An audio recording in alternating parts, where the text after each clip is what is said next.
India bids farewell to its iconic MiG-21 fighter jet in a grand ceremony.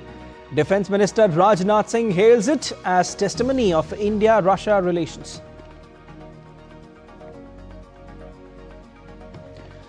India's External Affairs Minister Dr. S. Jaishankar joins G4 counterparts at UNGA, reaffirms push for UN Security Council reforms. EAM also attends G20 Foreign Ministers meet in New York. And in Asia Cup, India to face Sri Lanka in Super 4 last game today in Dubai. Men in blue set to face Pakistan in mega clash in final on Sunday.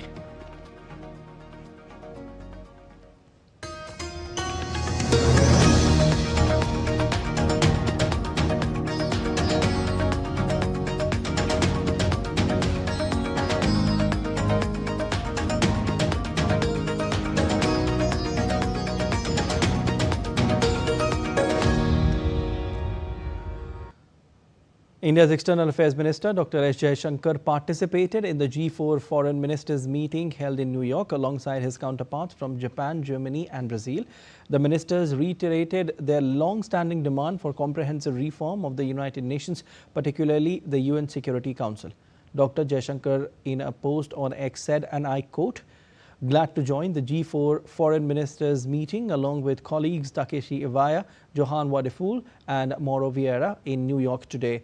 G4 reiterated its commitment to reform the United Nations, including the UN Security Council. It also assessed the current state of the intergovernmental negotiation IGN process. Unquote.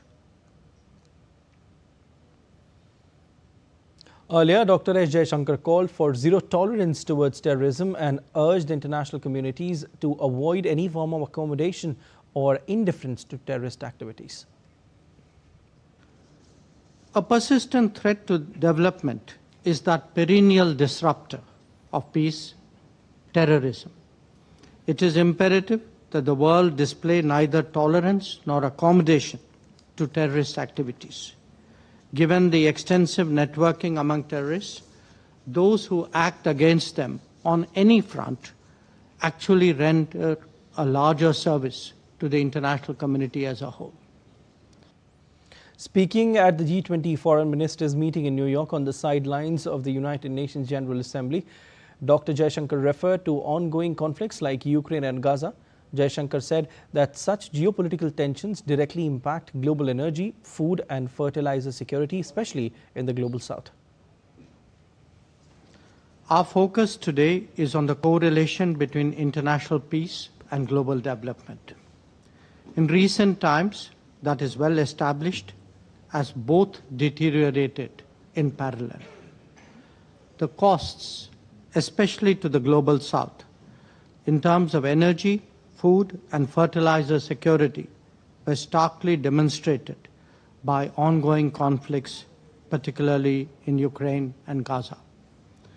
Apart from jeopardizing supplies and logistics, access and costs themselves became pressure points on nations. Double standards are clearly in evidence. The EAM further said that the global peace and development have seen parallel deterioration in recent times.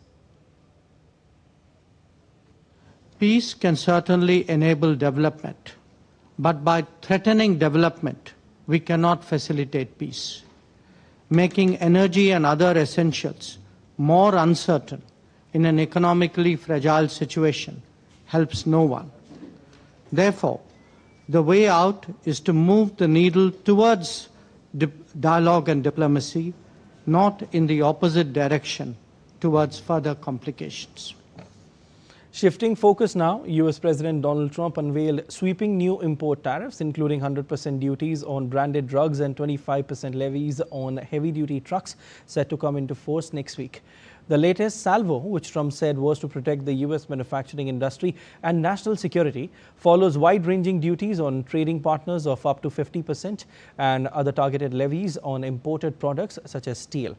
It's the latest upheaval for global businesses already struggling with snarled supply chains, soaring costs and consumer uncertainty caused by Trump's trade war. The barrage has cast a pall over global growth, while the Federal Reserve has said it is also contributing to higher US consumer prices. Trump's announcement on Truth Social did not say whether the new levies would be on top of existing national tariffs. Recent trade deals with Japan, the EU and Britain include provisions that cap tariffs for specific products like pharmaceuticals. US President also said that the United States would give proceeds from tariff revenues to farmers.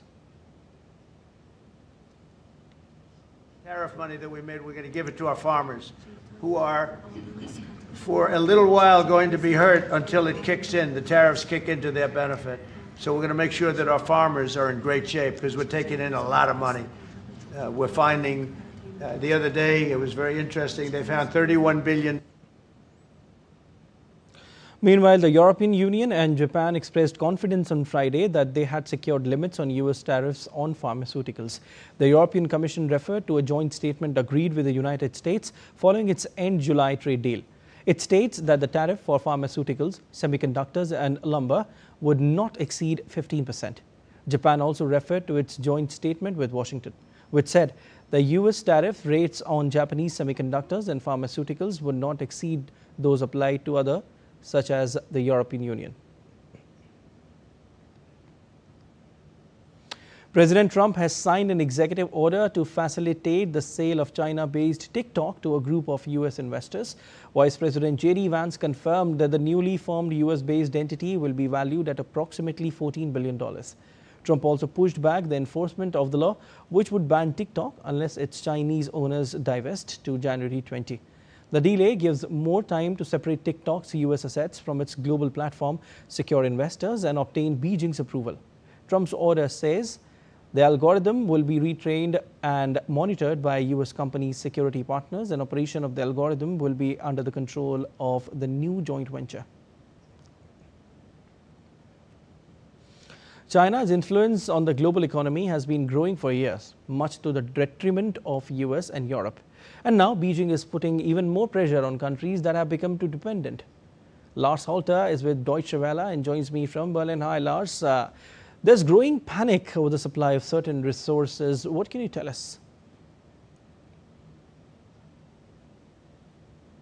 Thanks for having me. Well, from a German perspective, the latest problem sounds almost ironic. We're talking about the chemical element with the atomic number 32 on the periodic table, and it's called germanium. So one might think that Germany, of all places, has a lot of it, but you'd be wrong. Here's the thing.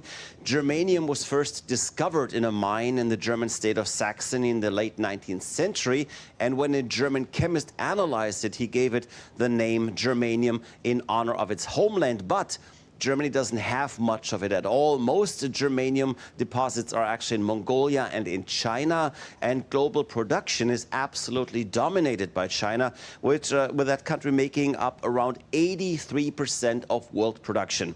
Now, much of that has been exported for decades, mostly to the United States and to Europe, but China has now cut down on these exports, sending only small amounts of germanium to Europe and nothing at all to the United States. And that's a direct response to tariffs and other trade obstacles the Trump administration has put on China. All right, Lars, why is germanium so important? What is it used for? Well, germanium is crucial for parts of chip production as well as the production of fiberglass cables, both absolutely crucial parts of the tech infrastructure. But even more important these days, we're not just talking about civil technology, we're also talking about military uses. Germanium is needed in the production of night vision goggles and cameras and such, including telescopic sights. It's used in building infrared sensors, and it's crucial in satellite imaging hardware, drone cameras, and many more electronic goods. And now with germanium being so crucial, you'd think that countries had taken some precautions. But that's tricky. The United States has indeed built up a bit of a reserve, but Europe hasn't.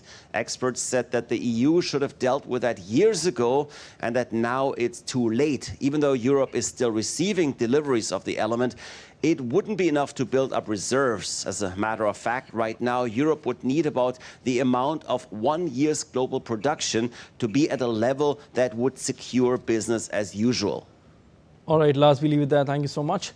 India has strongly rejected NATO Secretary General Mark Rutte's claim of a phone call between Prime Minister Narendra Modi and Russian President Vladimir Putin. Ministry of External Affairs spokesperson Randeep Jaiswal clarified that no such conversation ever took place, calling the NATO chief's remarks factually incorrect and entirely baseless. We have seen statement by NATO Secretary General Mr. Mark Rutte regarding a purported phone conversation between Prime Minister of India and President Vladimir Putin of Russia. This statement, let me clarify, is factually incorrect and entirely baseless. At no point has Prime Minister Modi spoken with President Putin in the manner suggested. No such conversation has taken place.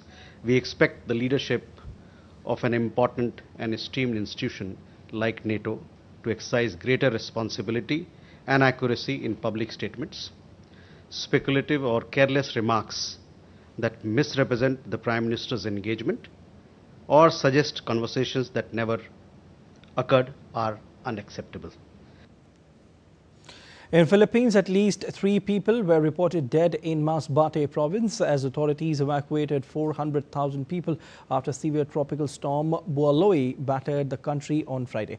The storm made landfall in eastern Samar in central Philippines before crossing into Masbate and sweeping through the Bicol region in southern Luzon at sustained speeds of 110 kilometers per hour. The storm has caused widespread damage in the country, uprooting trees, toppling cable lines, damaging roads and buildings, informed an official in a press meet. Packing maximum wind speeds of 110 km per hour and gusts rising to 135 km per hour, the storm is forecast to intensify into a typhoon again as it moves toward Vietnam.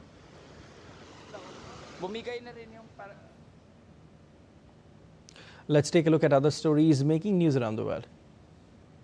In Northern Ireland, the world's last commercial linen beetling mill is keeping a centuries-old craft alive. It was founded by William Clark and Sons in 1736. This mill continued the traditional process of beetling, which gives linen its unique sheen and durability. Spain is hosting the first ever San Diego Comic Con outside the United States. The 4-day event in Malaga mirrors the iconic California convention, which films, showcases gaming highlights and fans in colorful costumes. A power outage briefly plunged New York's Grand Central Station into darkness on Thursday night. While parts of the historic terminal lost lighting, train services continued without disruption. Power was later restored and officials are investigating the cause.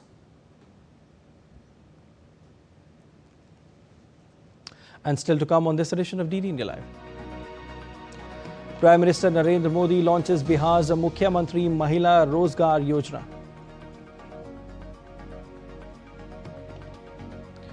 And an installment of PM Kisan released to farmers of rain and flood affected states.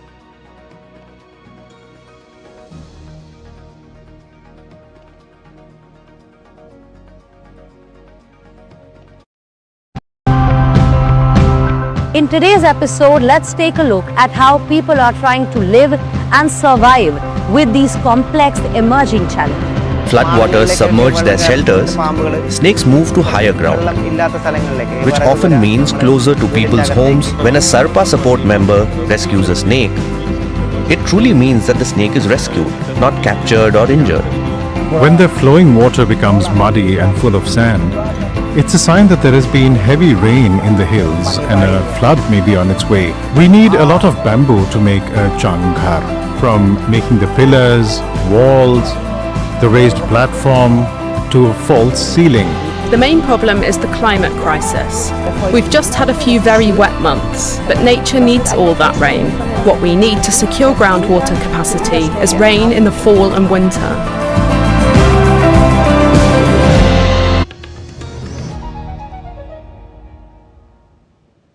Prime Minister Narendra Modi inaugurated the Mukhyamantri Mahila Rozgar Yojana, an employment scheme in Bihar, via video conferencing on Friday.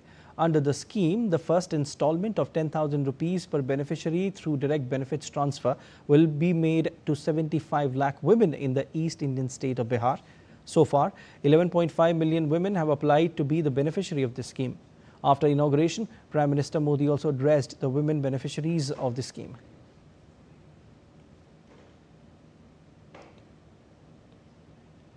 तो 11 साल पहले जनधन योजना का संकल्प अगर हमने न लिया होता, अगर देश ने जनधन योजना के तहत बहनों बेटियों के 30 करोड़ से ज्यादा खाते न खुलवाए होते, इन बैंक खातों को आपके मोबाइल और आधार से न जोड़ा होता, तो क्या आज इतने पैसे हम सीधे आपके बैंक खातों में भेज पाते? The 21st installment of the PM Kisan Samman Nidhi scheme was released on Friday by Union Agriculture Minister Shivraj Singh Chauhan. This installment has been specially prioritized for the farmers of Himachal Pradesh, Punjab and Uttarakhand who have been severely affected by recent floods and landslides. In this context, today's release of PM Kisan assumes even greater importance. A total of more than 540 crore has been directly transferred into the bank accounts of over 27 lakh farmers, including around 2.7 lakh women farmers across the 3 states.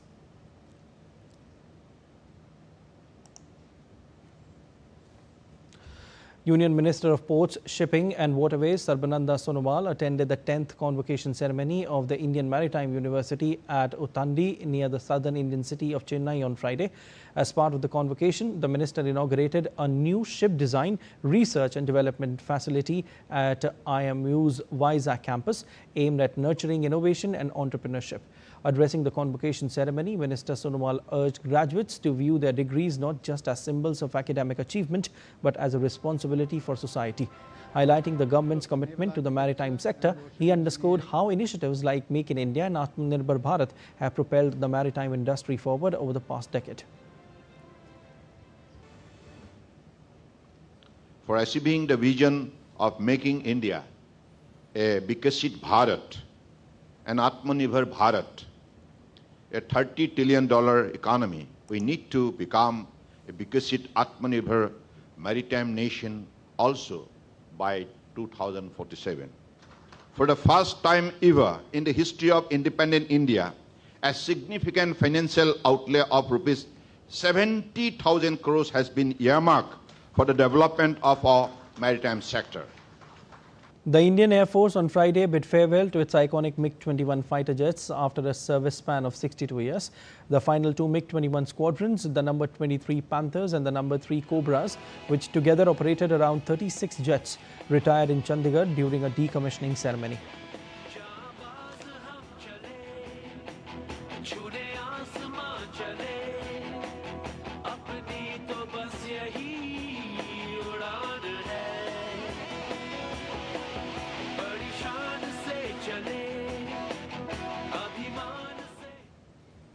The MiG-21 fighter jet received a ceremonial water cannon, marking a symbolic end to its 6-decade-long tenure.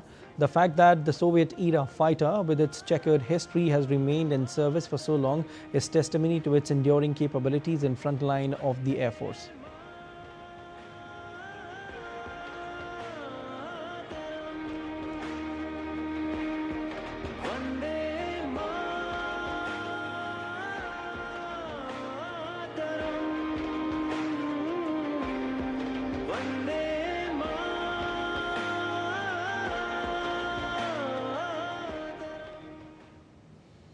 India's Defence Minister Rajnath Singh attended the event and paid tribute to the aircraft's legacy. In his address, the minister lauded the MiG-21's countless heroic feats during multiple conflicts and operations.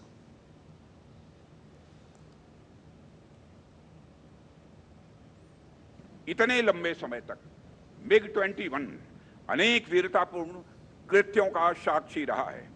इसका योगदान किसी एक घटना तक या केवल एक युद्ध तक सीमित नहीं रहा है। 1971 के वार से लेकर कारगिल के युद्ध तक या फिर बालाकोट एयर स्ट्राइक से लेकर ऑपरेशन सिंदूर तक ऐसा कोई क्षण नहीं रहा जब MiG-21 ने हमारी आर्म्ड फोर्सेस को जबरदस्त मजबूती न प्रदान की हो। In a historic final flight, Air Chief Marshal AP Singh took to the skies in the last MiG-21 sortie, flying with the call sign Badal 3. The aircraft belonged to number 23 Squadron, famously known as the Panthers.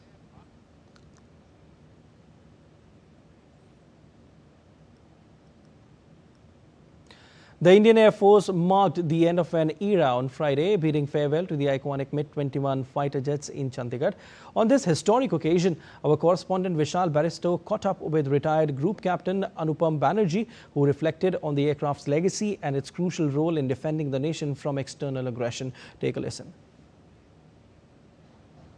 Here in Chandigarh, it's a very historic day and at the same time quite an emotional day for all the Air Force people. And I have with me Group Captain Anupam Banerjee, who's retired from the Air Force, but the good memories still stay.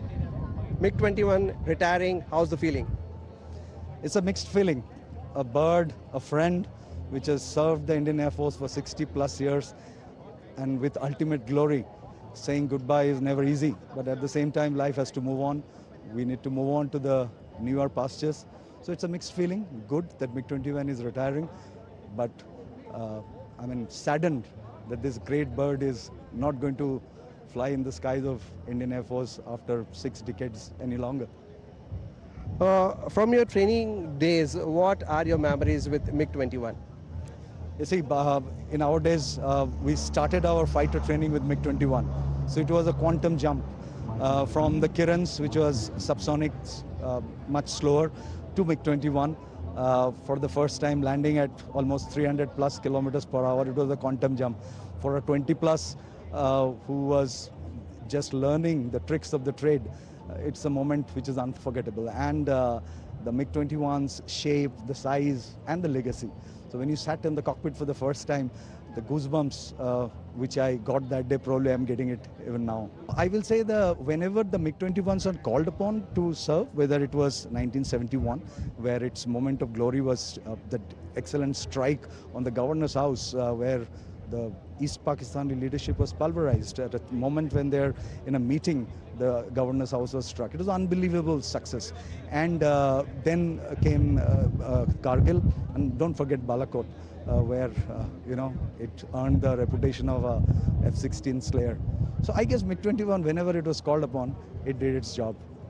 It is living today, but it is also living a lasting legacy, which Indian Air Force will never forget, and generations of fighter pilots who grew up on its Godi, I will say, will never forget. An interactive session was organized today at PhD House in New Delhi by PhD Chamber of Commerce and Industry with the Minister of Trade, Commerce, Food Security and Cooperatives of Sri Lanka, Vasantha Samarasinghe. Addressing the gathering, the High Commissioner of Sri Lanka to India, Mahishini Kolon, along with the Secretary to the Ministry of Trade, Commerce, Food Security and Cooperative Development, Government of Sri Lanka, highlighted the crucial support that India has extended to Sri Lanka in times of need. The leaders underlined how India has been a dependable partner in strengthening Sri Lanka's trade and food security sectors.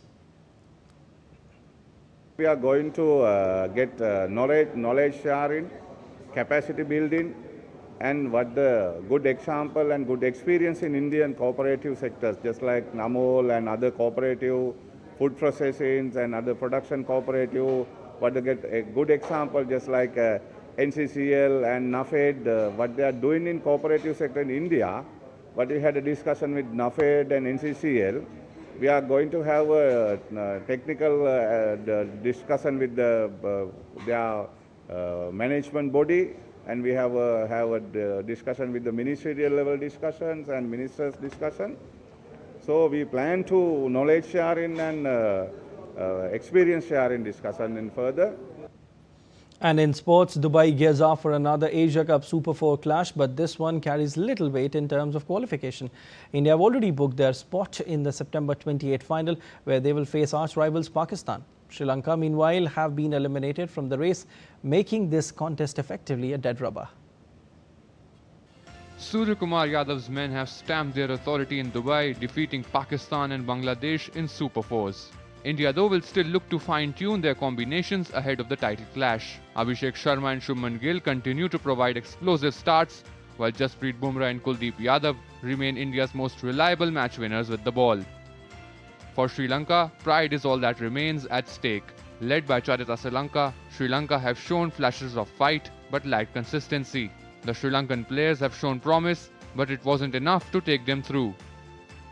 Historically, India have dominated this rivalry. India has won 4 of the last 5 T20Is against Sri Lanka, including a dramatic super over win in July 2024. Yet Sri Lanka's knack for producing upsets in knockout games has kept their rivalry alive.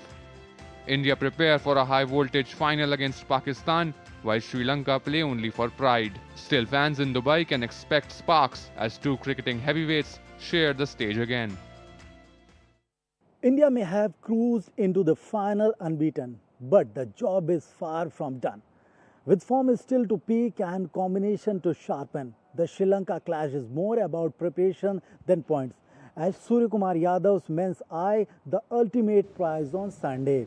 With camera person SP Dubey, Mukesh Shukla reporting from Dubai for DD India.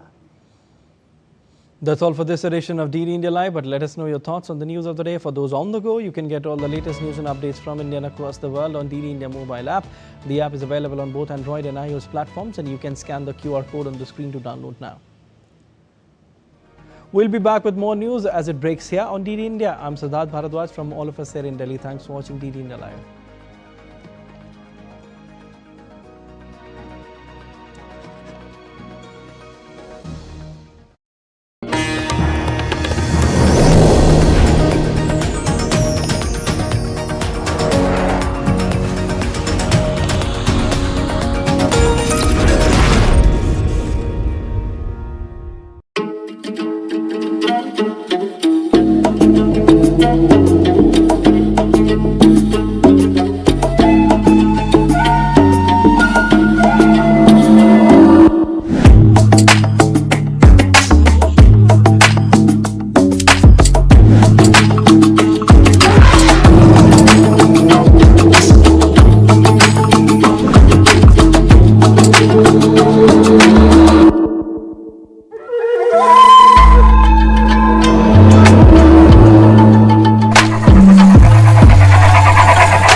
Welcome to Siliguri and Darjeeling.